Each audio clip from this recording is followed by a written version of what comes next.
He wrote his last letter under a sky that smelled of smoke and iron. The ground beneath him wasn't trembling from fear, but from the constant roar of artillery. Private Daniel Hayes was only 22. For 3 days, sleep had been a forgotten luxury. His hands, caked with mud, shook as he tried to fold the thin piece of paper. It was a letter to his mother. In it, he told her he was fine. He wrote that the food was warm, that morale was high, and that victory was just around the corner.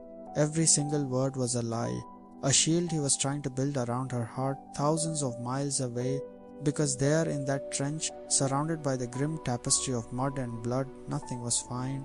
The only warmth came from the fires of dying machinery and the fading heat of fallen men, and victory.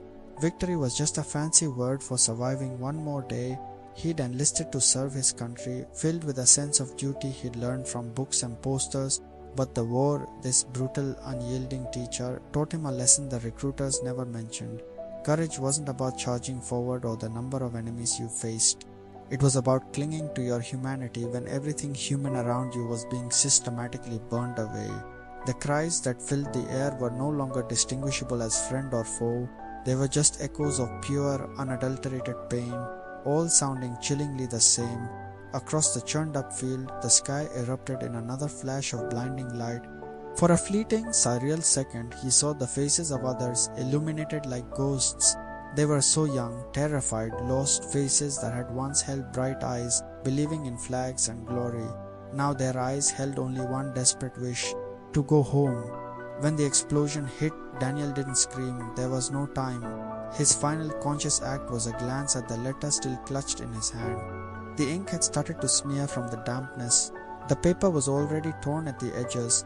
His body fell, joining the silent ranks of dozens of others.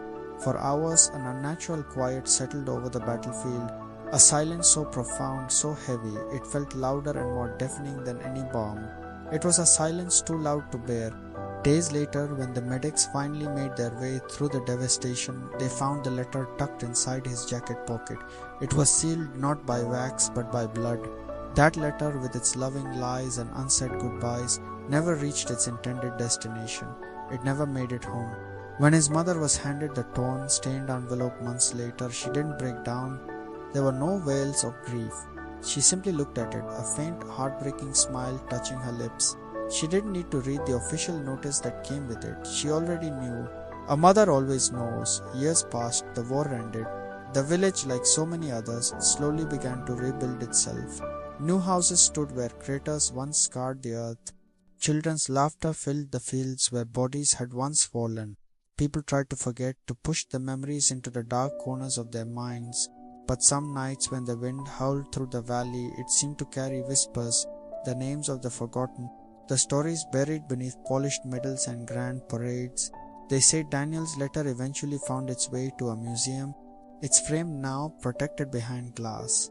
Visitors stop, they read his words, and they call it brave. They see the testament of a hero. But what they don't see, what the glass and the frame can't show, is the raw truth behind the careful script. It was a young man's desperate, final attempt to shield his mother from the unspeakable horror he was living. It was an act of love in the heart of hate. That's the part no history book ever truly captures. War doesn't end when the guns fall silent and the treaties are signed. It continues to live, a phantom haunting the minds of the mothers who wait for a footstep that will never come. It lives in the sleepless nights of the wives who stare at an empty side of the bed. It lives in the soldiers who return home physically, but whose minds and souls remain trapped on the battlefield. It lives on forever in the letters that never reached home. Because the real, staggering cost of war isn't paid in currency or land. It's not even fully paid in blood. It's paid in memories. It's paid in nightmares that don't end with the morning light. And it's paid in a crushing silence that echoes through generations. War doesn't just kill men, it kills the innocence inside them, and it leaves their mothers to mourn the ghost they never got to bury. Thank you for listening to this story. If it moved you, please consider liking and subscribing for more stories that deserve to be told.